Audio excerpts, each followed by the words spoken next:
Hi, my name is Nia Johnson, and this semester I had the opportunity of participating in the Intro to Women, Gender, and Sexuality Studies class. In this class, we learned a ton of things, and we covered a multitude of topics. Some of my favorite topics included resisting gender violence, intersectional experiences, the structure of power and power within us, and many more.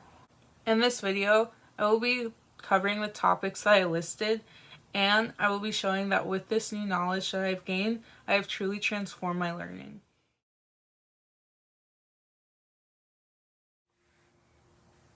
Resisting gender violence is a topic that I didn't give too much consideration to before I came to this class. Before, I thought gender violence was only between heterosexual, cisgender males and cisgender women.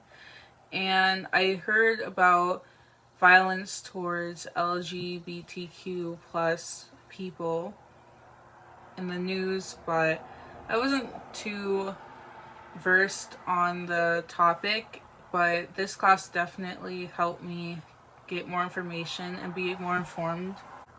To start off, the definition of gender violence to me was very foreign, and in Meng Zhu Fu's essay, What Will It Take to End Gender Violence? I really liked and agree with her definition of gender violence. She says, thus, when I refer to gender-based violence, I do not only mean cis men's violence against cis women, but all forms of violence against marginalized genders.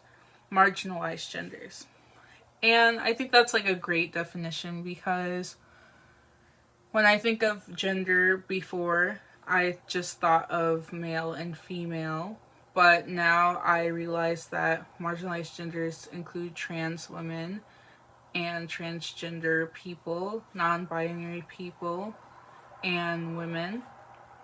So that's really good information to have. With this information, I can definitely see myself using it in my everyday life. I now have more knowledge on some of these topics, and I can definitely educate my friends and family on what gender violence is and looks like now.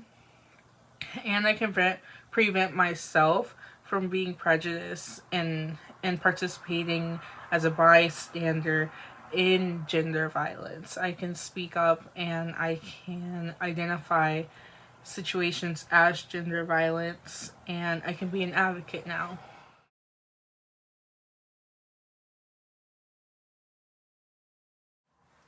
Before this class, I did know what intersectionality was, so when it came to intersectional experiences, it was easy for me to infer what it was about. But what I didn't know was that I had so many intersectionalities, and I did have a few privileges that I didn't realize before taking this class. Some of the privileges I didn't know I had was being cisgender, able-bodied, and in some cases, people consider being of lighter skin complexion when you're black as a privilege, because you're less prone to colorism.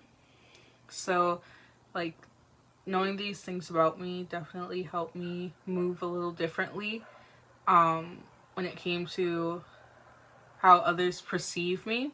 One of the essays I really enjoyed in this unit was What is Intersectionality, which just basically is the experience of a black woman who comes to learn her intersectionalities and sees how that really helps her navigate the world. One of the parts that I really liked and I related to was when she says, to those clamoring to send me hateful messages, I had betrayed black people with my comments against a black musician.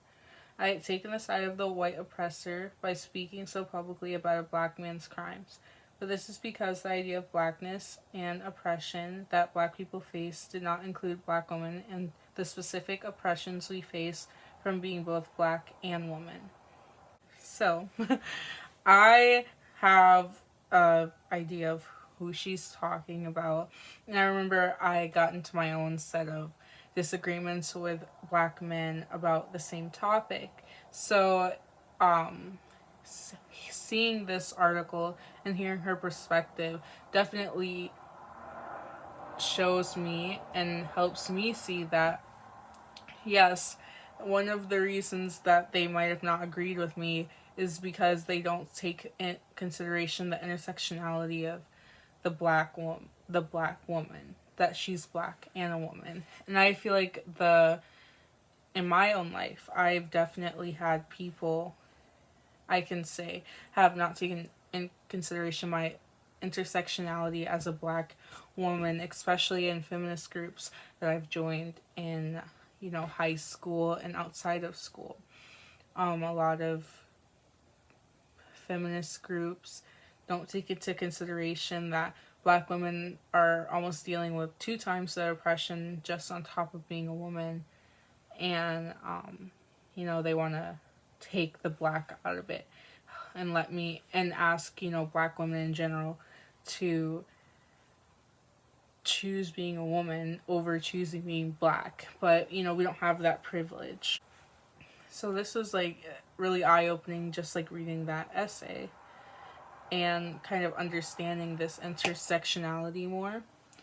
And with this information, I definitely can now see that, the microaggressions that I experience in my everyday life, it can be from any of my intersectionalities. I always used to think being black and being a woman was the biggest ones, but I also have different intersectionalities than this, and I also have different privileges. So this is like really eye-opening.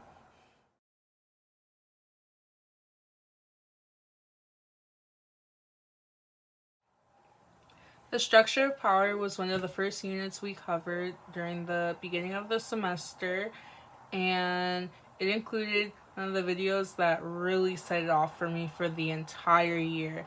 This video was truly one of the best responses I had ever seen. This video is the Alexandria Ocasio-Cortez's response to Representative Ted Yoho. And I was so impressed at how eloquently and how boss that's all I can describe it. She was just such a boss when she was responding to the incident and how Representative Ted Yoho had treated her. And I was just like so impressed by Representative Ocasio-Cortez because she had experienced this very traumatic thing, but she used her platform to elevate and bring attention to the fact that women are not as powerless and weak as some people may think, and that women are totally capable of using their voice and using their platforms to talk about systematic injustices like sexism and how men are able to get away with being sexist towards women. Because what Ted Yoho said to Representative Ocasio-Cortez was totally out of pocket, and most people would have definitely come to the stand with their guards up and their guns ablazing, but she was able to address the situation in such a mature way, and it was like really inspiring. This topic in general just gave me more insight to the systems of power at play. I knew most about systematic racism, but I didn't even see until this unit how sexism plays into these systems as well. Because like when it comes to jobs, hitting the glass ceiling, politics, and just the work injustices, I just was like really impressed by all the information I was able to gather from this unit. Intro to Women, Gender, and Sexuality Studies has taught me so much in such a little time. And now I can definitely say that the class wasn't as biased as I expected. And it was very information dense, but it was all good information that I've able to use in my everyday life.